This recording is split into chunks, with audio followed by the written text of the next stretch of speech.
Fala pessoal, Mário Vergara por aqui. Vamos para a nona parte do texto Steve Jobs 2005 Stanford Commencement Address. Parte um pouco mais tranquila, acho que a quantidade de texto é um pouco menor que as aulas anteriores, então vai ser uma aula rapidinho, direto ao ponto, também não tem muita nota gramatical nesta parte, e isso varia de parte para parte, né? Algumas partes têm estruturas mais complexas, que exigem mais notas gramaticais, outros a gente vai mais direto ao ponto. Então essa aqui é uma parte bem direto ao ponto. Vamos lá. Deixa eu aumentar aqui o tamanho. Vamos embora. Primeira frase de hoje, ele vai começar falando, ele já contou duas histórias, né? Ele contou a história sobre o Connecting the Dots, ele contou a história, a segunda história era sobre love, sobre amor, sobre amar o que você faz e tudo mais. E aqui ele vai falar essa terceira história que começa aqui, ó. My third story is about death. A minha terceira história é sobre morte. My third story, minha terceira história, is about death. É sobre morte. Sobre morte, uma coisa meio dark. Então ele vai falar, vocês vão ver. When I was 17, ou seja, quando eu tinha 17 anos, lembrando, né, eu tinha 17 anos, você não usa o verbo ter em inglês para dizer idade, então você não fala I have, por exemplo, eu tenho 35, inclusive eu falei minha idade errada esses dias, né? No momento que estou gravando essa aula, eu tenho 35 anos, no momento. Então, eu não falo I have 35 years old, ou I have 35. Aí eu falo I am 35. Ou eu tinha tantos anos, I was, né? I was tantos anos e não I had. Então, sempre o verbo to be, o verbo ser para indicar idade. Então, when I was 17, quando eu tinha 17 anos, né? Eu escrevi aqui por extenso 17, para vocês verem como é que se escreve, que é o número, né?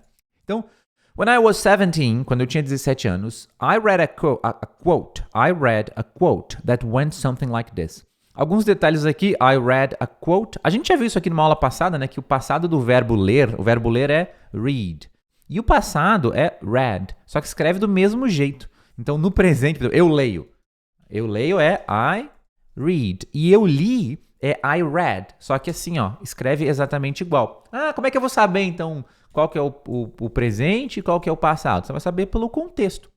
Aqui, por exemplo, ele falou, ó, quando eu tinha 17 anos, when I was 17, né? Quando eu tinha 17, ou seja, quando eu tinha 17, eu li. Vai ser óbvio que vai ser no passado. Então, I read. I read a quote. Quote, né? Fala quote. Oh, quote. Quote é uma citação, tá? Então, I read a quote, eu li uma citação, that went something like, que era mais ou menos assim. Essa frase é bem interessante, porque se você traduzir o pé da letra, seria que foi algo como. That went something like, que foi algo como. Que até dá para traduzir, ó, eu li uma citação que foi algo mais ou menos assim, que foi algo como, a gente traduz que era mais ou menos assim, que foi mais ou menos assim, tá? Mas a estrutura aqui, na realidade, né, went something like, a estrutura é go something like. É ir algo como, né? Que seria tipo ser de uma... like, né? Ir algo como, go something like. Só que ele falou no passado, né? Que foi algo como, ou seja, que foi mais ou menos assim, né? Nem tem um assim aqui. Mas, enfim, dá para entender, né? I read a quote that went something like. Eu li uma citação que foi algo como, que era mais ou menos de uma determinada maneira. E a citação que ele leu era essa aqui. If you live each day as if it was your last. Então, ó, se você viver cada dia, if you live each day, se você viver cada dia as if, como se, tá? As if, como se it was your last. Esse it was your last, esse if it was your last quer dizer como, na realidade assim, a frase inteira, né? As if it was your last é como se fosse o seu último, entendeu? Esse as if it was é como se fosse. As if it was your last. If you live each day, cuidado pra não falar leave, né? Quase que eu falei um leave. Leave é o verbo ir embora, tá? Leave. Agora, viver é live, né? Você faz o i é curto. Em vez de, não é leave, não, é live. É quase um e. Live. Então, if you live each day as if it were your last. Se você viver cada dia como se fosse as if it was, eu falei were, não, as if it was your last. Se você vivesse cada dia como se fosse o seu último, someday quer dizer algum dia, em certo dia, you'll most certainly be right. You'll most certainly be right. Você irá Esse certainly é certamente, com certeza. Certain é tipo assim... certain é quando você tá certo. Certain, só certain. É até... por exemplo assim, a certain person. É uma certa pessoa, né? Só certain. Deixa eu até pegar aqui pra vocês. Eu vou mostrar pra vocês. Possíveis traduções de só certain. Pra você entender certainly. Só um minutinho. Certo, determinado. Quando você fala assim, a certain person. É uma certa pessoa. Uma determinada pessoa. Agora, certainly seria...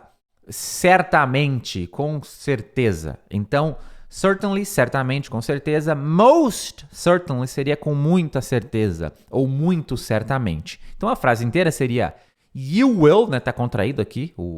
Esses dois L's são o will. Então, você irá muito certamente estar certo. You will, né? Contraído you'll. Você irá muito certamente estar certo. Aqui a gente traduzido de uma maneira mais fluente, você estará muito certamente certo. Então a frase inteira, ó, if you live each day as if it was your last, se você viver todo dia ou cada dia como se fosse o seu último dia, someday you'll most certainly be right. Algum dia você vai muito certamente estar certo. Que é uma citação interessante, né? It made an impression on me, né? Isso causou uma impressão em mim, ó. Made an impression on me. Causou uma impressão em mim, ou fez uma impressão em mim, né? Aqui é made, passado de make. And since then, e desde então, desde aquela época, essa estrutura também é muito comum no inglês. Since then, ok? É desde aquela época, desde uma determinada época. And since then, e desde aquela época... For the past 33 years. Pelos últimos 33 anos, tá? Aqui a gente novamente escreveu 33 por extenso, mas seria isso aqui, né? For the past 33 years. Pelos últimos 33 anos.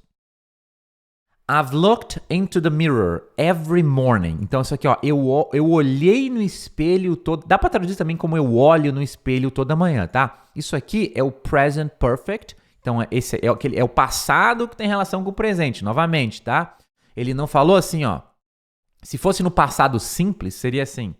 I looked into the mirror. Mirror, não escrevi morrer, né? I looked into the mirror every morning. Isso aqui é, eu olhei, né? Olhar no espelho é to look into the mirror. Então, I looked into the mirror, eu olhei para o espelho every morning. Isso aqui é literalmente o passado. Eu olhei para o espelho toda manhã. Só que ele quer dizer uma coisa que ele fez no passado e tem relação com o presente. Incluindo, pode até dar a ideia de que ele ainda faz, né?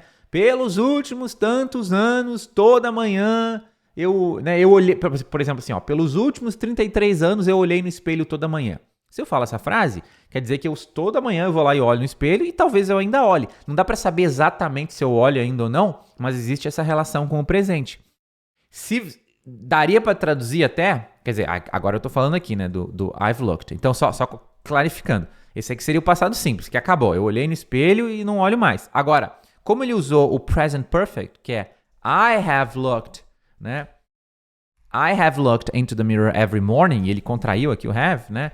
Isso aqui quer dizer uma coisa que ele fazia no passado e que tem relação com o presente. Talvez ele ainda faça, talvez ele olhe todos os dias no espelho, pelos últimos 33 anos ele fez isso. Então, não dá pra saber se ele olha ainda, mas aqui, pelo contexto, parece que ele olha ainda, ó. For the past 33 years, pelos últimos 33 anos, I've looked into the mirror every morning. Eu olhei no espelho toda manhã. Daria até pra traduzir como eu olho no espelho toda manhã. And asked myself. E perguntei a mim mesmo. And asked myself. If today were the last day of my life. Se hoje fosse o último dia da minha vida. Nenhum mistério. If today were the last day of my life. Se hoje fosse o último dia da minha vida. Would I wanna do what I'm about to do today? Ó. Would I wanna do? Literalmente, iria eu querer fazer. Would I wanna do? Iria eu querer fazer. Wanna é contração de want to, né? Então, quando você fala assim, eu quero fazer, você fala I want to. I want to é eu quero fazer. I want to, eu quero estudar. I want to study, né? Eu quero fazer. I want to do. Eu quero ir. I want to go. Tá? Agora você pode contrair want to e falar wanna. Né? I wanna study, quer dizer, eu quero estudar. I wanna go. É a mesma coisa, tá? É uma forma mais informal de falar. I wanna do, eu quero fazer. Né? I wanna go, eu quero ir. Tá? Então por isso que aqui tá o wanna. É a mesma coisa que want to. Então isso aqui seria would I want to do? Would I want to do? Iria eu querer fazer? Só que ele falou wanna do. Would I wanna do? Iria eu querer fazer? What, o que? I am about to do. Eu estou prestes a fazer. About to é prestes a. Então, I am about to. I am about to do é eu estou prestes a fazer hoje. Então, frase inteira. If today were the last day of my life. Se hoje fosse o último dia da minha vida. Would I wanna do? Iria eu querer fazer? What I'm about to do today. O que eu estou prestes a fazer hoje. Né? And whenever the answer has been no. Vamos quebrar aqui, ó. And whenever the answer has been no. E sempre que a resposta... Aqui, ó, has been no. Se a gente traduzisse... aqui, ó. Esse whenever quer dizer sempre que, tá? Ou toda vez que. Depois você dá uma olhada que eu fiz uma nota gramatical dele aqui. Mas whenever the answer... Sempre que a resposta, toda vez que a resposta has been no, muita gente vai traduzir como tem sido não. Sempre que a resposta tem sido não. Mas na realidade aqui, esse has been não é literalmente seria o tem sido não. Mas a forma como a gente diria isso em português é foi não. É uma coisa, é novamente o passado que tem relação com o presente. Whenever the answer... Porque se ele tivesse falado assim, ó, olha só, ó, vamos comparar aqui. And whenever... the answer, né? E sempre and whenever the answer was no. Se ele tivesse falado assim, e sempre que a resposta foi não, né? Isso aqui é uma coisa que aconteceu no passado e não tem relação nenhuma com o presente. And whenever the answer was no, né?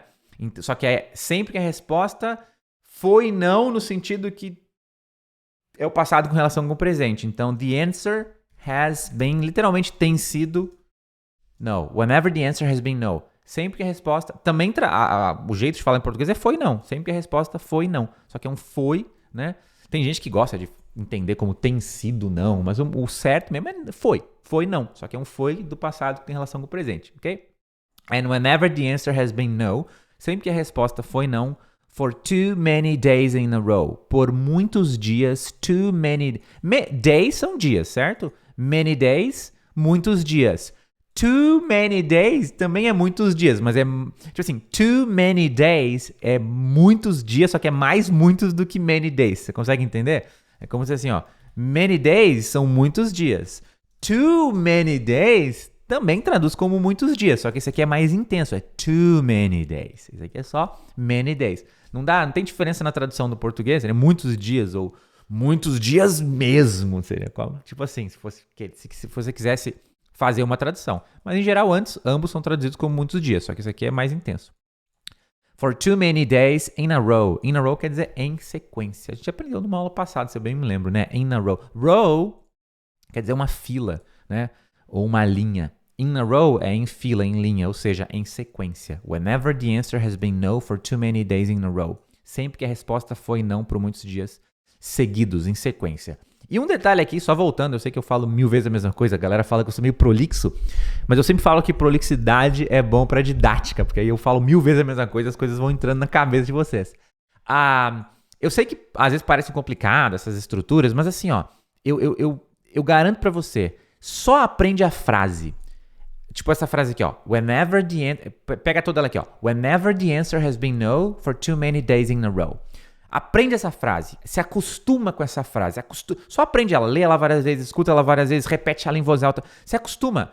Whenever the answer has been no, sempre que a resposta foi não, mesmo que você não entenda exatamente por que usou has been e não usou was, se você se acostumar com isso, com esse uso de... Quando você se acostuma com o uso de has been, por exemplo, se acostumou, quando você vê o has been sendo usado em outros contextos, você vai entender facilmente, porque você aceitou, cara, has been é foi.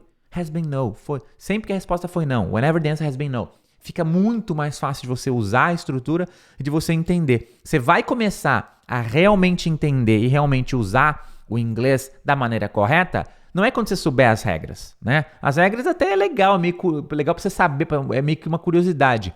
Mas você usa mesmo quando aquela estrutura virou uma coisa normal pra você. Você já viu ela tantas vezes, em tantos contextos diferentes, que você se acostumou com ela. É super normal. Pra mim, eu olho isso aqui, has been, pra mim é super normal. É igual tá lendo em português aqui. É uma coisa óbvia, faz parte, existe. Só que é porque eu sei a regra do has been? Não, é porque eu já vi isso aqui, eu já vi, li e escutei isso aqui milhares de vezes, em milhares de contextos diferentes. Então virou normal, entendido? Então vamos lá. Continuando. Então, ó, a moral é, sempre que a resposta foi não por muitos dias seguidos, I know I need to change something. Eu sei que eu preciso mudar algo. Também nenhum mistério aqui. I know I need to change something. Eu sei que eu preciso mudar algo, preciso mudar alguma coisa. Remembering that I'll be dead soon. Lembrar que eu estarei morto em breve. Remembering that, né? O ato de lembrar que I will, contraído, I'll be dead soon. Eu estarei morto em breve. Is the most important tool I've ever encountered. Só essa frase aqui, ó. É a ferramenta mais importante. Tool é ferramenta. Então, is the most important tool. É a ferramenta mais importante I've ever encountered. Isso aqui é I have, né? I have ever encountered. Seria eu jamais encontrei, tá? Isso aqui é o present perfect, de novo, né? I have encountered seria eu encontrei, não é I encountered. Que I encountered seria o passado simples. Eu encontrei, acabou no passado. I have encountered, eu encontrei, mas tem relação com o presente. Só que daí ele colocou um ever. Ever é tipo jamais. Então, ó, the most important tool, a ferramenta mais importante, eu jamais encontrei. Ou seja, a ferramenta mais importante que eu jamais encontrei. To help me, para me ajudar, to help me make the big choices in life. Fazer as grandes escolhas na vida. Choices, escolhas. Dá para traduzir também com a choice é uma escolha. Dá para traduzir como escolha ou decisão aqui. Então, frase inteira. Remembering that I'll be dead soon. Lembrar que eu estarei morto em breve. Is the most important tool. É a ferramenta mais importante que, né, o que não tem no inglês. I have ever encountered, que eu jamais encontrei, to help me make the big choices in life, para me ajudar a fazer as grandes escolhas na vida. Because almost everything, porque quase tudo, almost everything, essa parte é legal. All external expectations. Todas as expectativas externas. All external expectations. All pride. Todo o orgulho. Pride é orgulho. Todo o orgulho. All fear of. Todo o medo de. Embarrassment or failure. Embarrassment, tem gente que traduz como embaraçamento. Que eu acho que nem tá errado, eu acho. Mas embarrassment é constrangimento, né? Embarrassment, constrangimento. Tipo vergonha, né? Eu gosto de constrangimento, né? E failure é fracasso ou falha. Então, ó, all external expectations, todas as expectativas externas. All pride, todo o orgulho. All fear of embarrassment or failure, todo o medo de constrangimento ou falha, né? These things, aqui ó, these things, essas coisas, just simplesmente fall away, desaparecem. Fall away é um phrasal verb, tá? Fall away é um verbo, é um phrasal verb, quer dizer desaparecer, sumir. Então, ó, these things just fall away. Essas coisas simplesmente desaparecem in the face of death. Né? Seria na face da morte, no rosto da... Face é o sua face, seu rosto. Então, na face da morte, ou seja, é frente à morte, né? Frente à morte, in the face of death. Na face da morte, frente à morte, olhando para o rosto da morte. Né? Então, ó, because almost, contextualizando, because almost everything, porque praticamente tudo, all external expectations, todas as expectativas externas, all pride, todo o orgulho, all fear of embarrassment or failure, todo o medo de constrangimento ou falha, these things, essas coisas, just fall away, simplesmente desaparecem in the face of death. na face da morte, ou seja, em frente à morte. Leaving, né? Olha o leave, de deixar. Leave pode ser deixar ou partir, né? Que eu estava comparando com live, que é viver. Aqui, ó. Leaving, deixando, only, somente, what is truly important. O que é verdadeiramente importante. Leaving only what is truly important. Deixando somente aquilo que é verdadeiramente importante. Remembering that you are going to die. Remembering that you are going to die. Lembrar que you are going to die. Você vai morrer. Só relembrando, tá?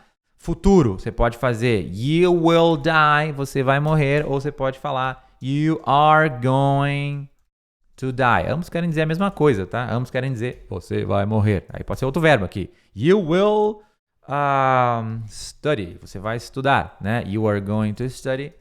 Você vai estudar. Então, you will ou you are going to. Ambos querem dizer você vai. Ambos formam o futuro. Então, remembering that you are going to die. Lembrando que você vai morrer. Is the best way I know. Is the best way I know. É a melhor maneira que eu sei. Is the best way I know. É a melhor maneira que eu sei ou que eu conheço. To avoid. Para evitar. Então, is the best way I know to avoid. É a melhor maneira que eu sei para evitar. Avoid, palavra muito comum, significa evitar. The trap of thinking you have something to lose. A armadilha de pensar. The trap of thinking. Trap é armadilha. Então, the trap of... The trap... Eu tô confundindo TH no meu livro. The trap of... The trap, meu Deus, eu tô falando dois TH, eu tava falando assim, ó, the e trap, mas não é trap, o trap é com T mesmo, trap, então, the trap of thinking, a armadilha de pensar, you have something to lose, você tem algo para perder, algo a perder. Então, ó, frase inteira, remembering that you're going to die, lembrar que você vai morrer, as the best way I know to avoid, é a melhor maneira que eu sei de evitar, the trap of thinking you have something to lose, a armadilha de pensar que você tem algo a perder. You are already naked. Você já está pelado. Literalmente ele falou isso aqui, ó. You are already naked. Você já está pelado. Naked é pelado. Então, você já está pelado. You are already... É tipo assim, você não tem nada. Você vai morrer, entendeu? There's no reason not to follow your heart. There's no reason significa não há razão, não há motivos, né? Reason é aquela coisa que a gente viu em outras aulas, né? Reason é razão, motivo. Mas quando fala assim, there is no reason, não há motivo, não há razão, em português, em geral, a gente fala não há motivos, não há razões, né? There is no reason, não há motivos, não há razões, not to follow your heart. Literalmente, não seguir, né? Not to follow. Não tem o to, não traduz ali. Not to follow. Não seguir your heart, o seu coração. Então, frase inteira. There's no reason not to follow. Não há razão, não há motivo ou motivos para não seguir o seu coração. There's no reason not to follow your heart. Não há motivos para não seguir o seu coração. E com isso, pessoal, terminamos aqui mais um texto, mais uma parte do texto do Steve Jobs. Agora é com você. Faça a sua mineração, faça linha por linha, cuidadosamente. Escute a sua playlist, continue firme e forte aqui nessa segunda etapa do curso, que é a nossa etapa de mineração. Porque, né, essa etapa aqui, além de deixar sua base mais forte, você vai virar um exímio minerador de sentenças. E tudo isso é extremamente necessário para as fases futuras do nosso curso. Então, um grande abraço, bons estudos e a gente se vê na próxima aula. Até mais, pessoal.